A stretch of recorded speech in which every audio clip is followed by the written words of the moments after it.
Find a comfortable position, everybody, and focus on your breathing.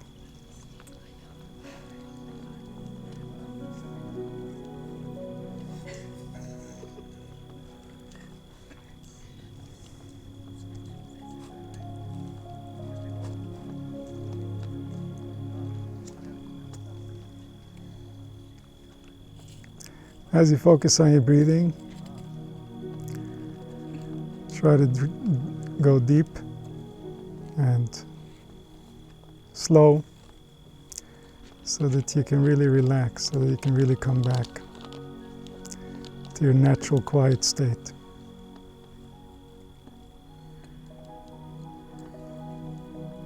And allow your body to find stillness.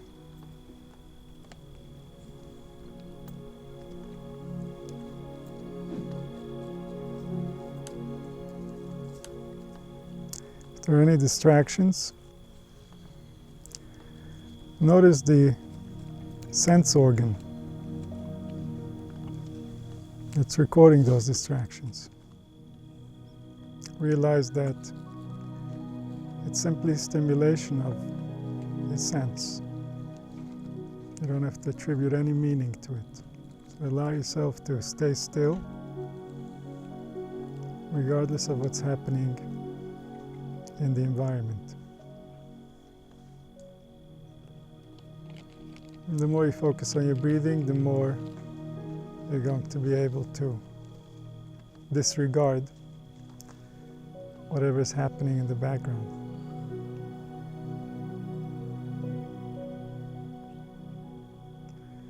And as you become still,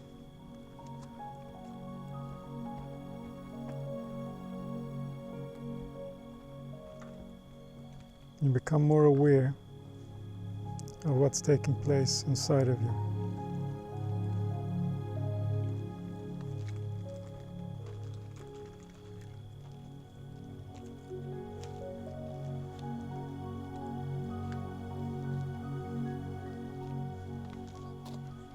As you become still, try to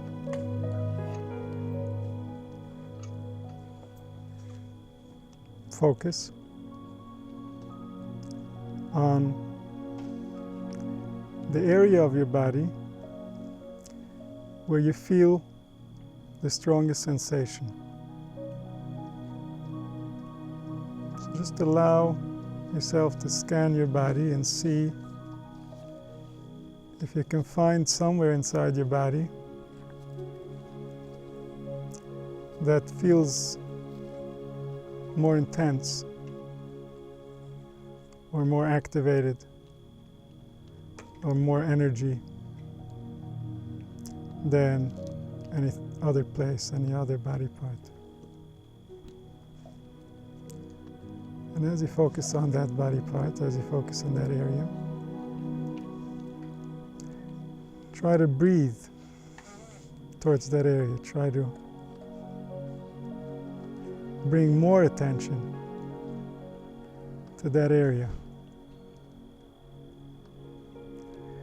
And as you focus, as you bring your attention,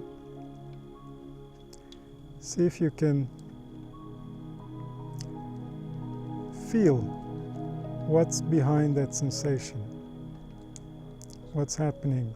Could be something that you did physically, could be something like eating, could make you feel sensations in your stomach, or it could be thinking that can make you feel sensations in your mind, your brain, or any other place.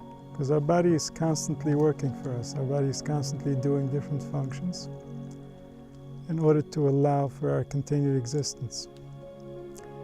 So we want to learn how to tune into our body, to try to understand what's taking place, to try to understand what's affecting our thinking, what's affecting our experience. Because the spirit is pure potential. The spirit has no inclination to desire anything, and therefore her natural state is bliss. But the body has different needs, the body has different desires, the body has different things that make it feel better and other things that make it feel less good. And so the body is the one that takes the spirit to wherever it's going. So we want to learn to take our attention, take the life force of our spirit, and focus it on our body in order to allow ourselves to feel more comfortable inside of our body, to feel that we ourselves are safe, that we ourselves are comfortable with reality. And so one of the first areas where we might lose comfort with reality is in the body, and then the mind will find excuses, the mind will find reasons, the mind will look for interpretations in order to feel control, in order to feel like it has a solution to whatever is wrong, that it knows how to avoid something in the future. So when the spirit focuses its attention on the body, it can become any body part. The spirit, the nature of the spirit, is that it can identify as any concept or anything or any person or any idea. And so the spirit is constantly defining itself as different things in order to experience life from different angles, in order to receive from life what it thinks it wants. And so as the spirit focuses on the body, the spirit starts to identify again as the body. The spirit starts to remember its base in the world of matter. And so we want that base in the world of matter to be solid, to be comfortable, to be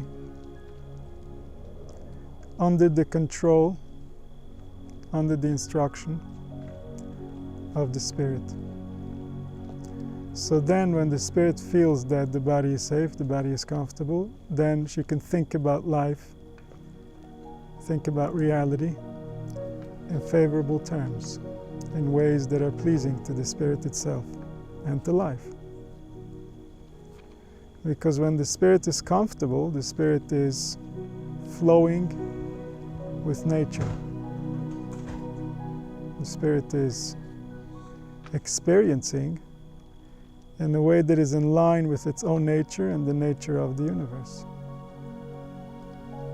When the spirit takes on information that's uncomfortable, or the body feels uncomfortable, then the spirit feels opposition to nature, opposition to reality, and then it loses its access. All spiritual punishment, all forms of suffering that we go through for spiritual reasons based on our behaviors, are all controlled. They all manifest from the person's own spirit, from within, from the spirit that saw the deed, from the spirit that witnessed the reality that took place, that offended nature, and then the spirit manifests in a way that incorporates that offense into the experience. And so, in order for us to find forgiveness for whatever we misunderstood in life, we must return to the spirit, her natural right to feel comfortable, to be peaceful, to experience silence. Because from there, the spirit can be kind to life. From there, the spirit can perceive reality in ways that cause the universe to interact with that spirit favorably, to give that spirit what it desires. That's the drive of the spirit. The drive of the spirit is to receive its desires. But the spirit doesn't necessarily know what it desires. Every spirit has a drive to fulfill its desires. That's within the nature of the human spirit. But every human spirit believes it has different desires.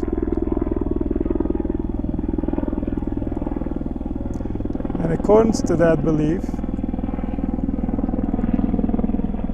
according to how we interpret reality,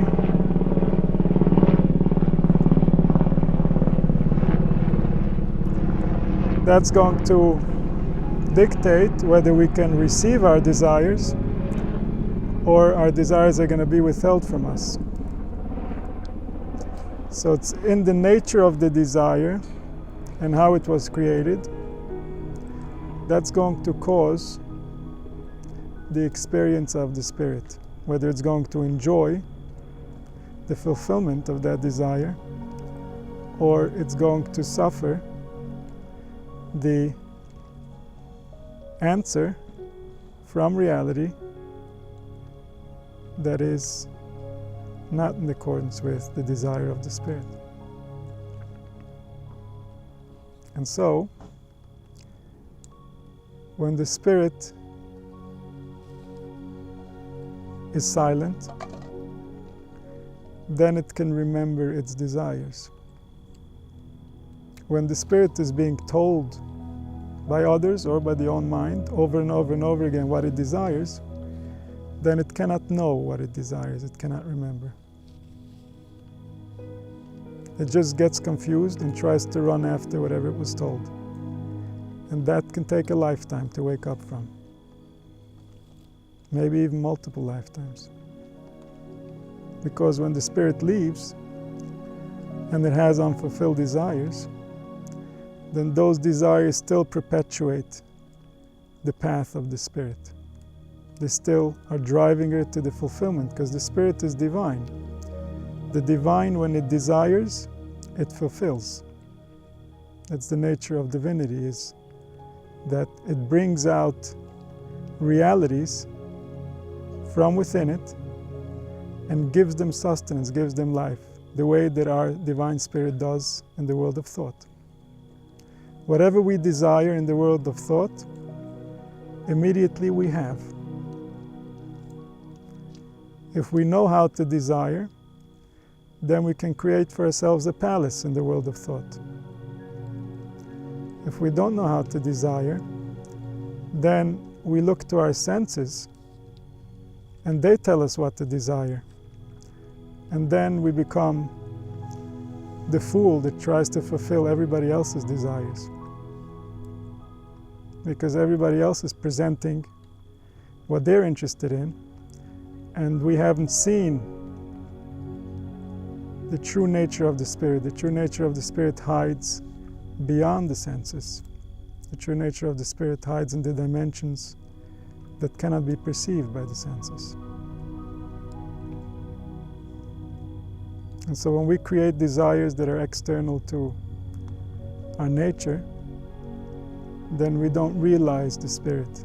Our spirit becomes confused and starts running after those desires. And then it never realizes itself, and then it never really understands its true desire. And therefore that desire can never be fulfilled. And so this perpetuates the bondage that causes people to come back into this world again and again. Because what their spirit desires can only be fulfilled in this world. There's no other place where they're going to receive fulfillment of the senses. There's no other place where they're going to have senses. So they end up coming back again and again to the world of the senses.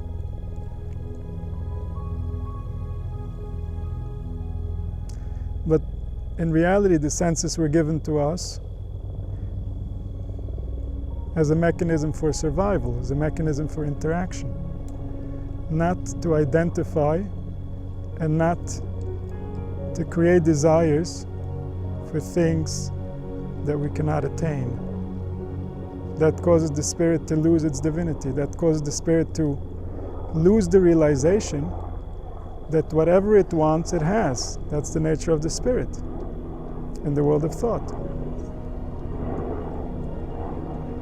And so as we become concerned with the world of matter, where it's not whatever the spirit wants, it has. The spirit has to go through many different sufferings to have what it wants. So then we forget that in the world of thought, we are divine. We have all the power. In the world of matter, we also have all the power, but as a collective, not on the individual level. And so as we're conflicted about how to interact with the possessions and the people around us, so then in the world of matter, we cannot manifest our divinity. In the world of matter, we are no longer divine. In the world of matter, we are challenged for whatever we want to receive. But in the world of thought, we still have our divine nature. In the world of thought, whatever we desire to imagine instantly appears. And that's the world where our true desires reside in. That's the world that the spirit knew even before it was incarnated into a body. That's the world that the spirit is going to return to once it loses access to the senses.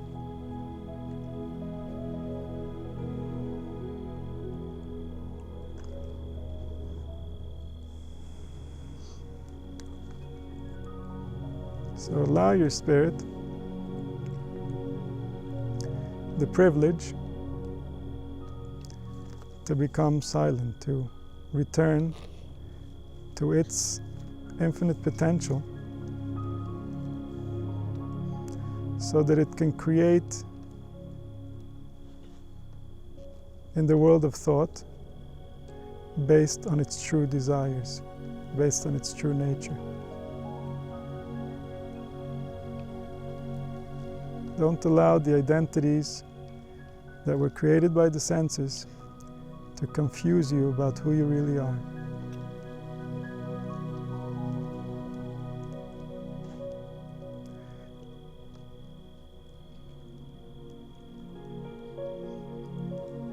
You can identify as whatever you want.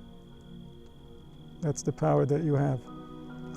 When you identify as that, then you're going to experience that as your reality. You're going to feel good if that succeeds. You're going to feel bad if it fails, because that's the nature of the spirit. It can invest its identity in whatever it pleases, whatever it wants. And then it works for that identity. It gives itself over. It worships its identity. It's the nature of the spirit.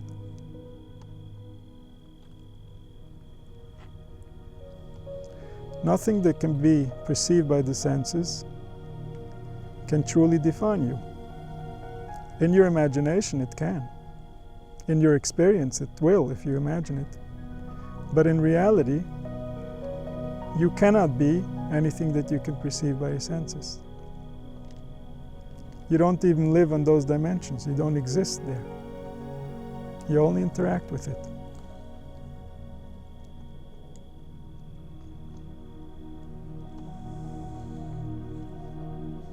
So invest all your identity in your true nature, so that you can remember what you desire. What you truly desire cannot be perceived by the senses. If it's perceived by the senses, then it's maintenance. Then it's survival. But it cannot be your true desire. Your true desire must be in the same dimensions as your true nature.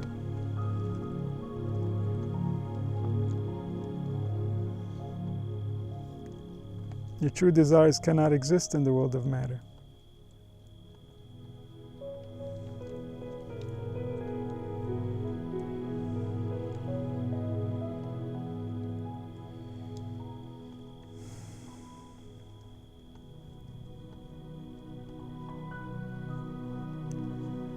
So allow yourself to relax,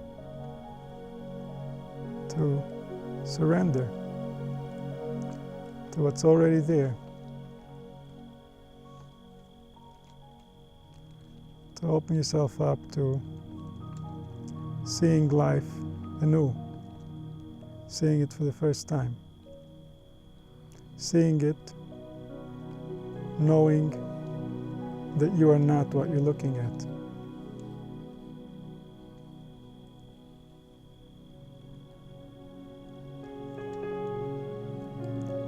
Allow yourself to find peace, to find silence, to know that you're safe. Because you are safe. Whatever calculations you have that you're basing your safety on, those calculations are meaningless. You're not safe because of those calculations. You're safe for a very different reason. You're safe because you exist in a dimension where you are always safe. This is how, for everything that has happened throughout your life, you're still there.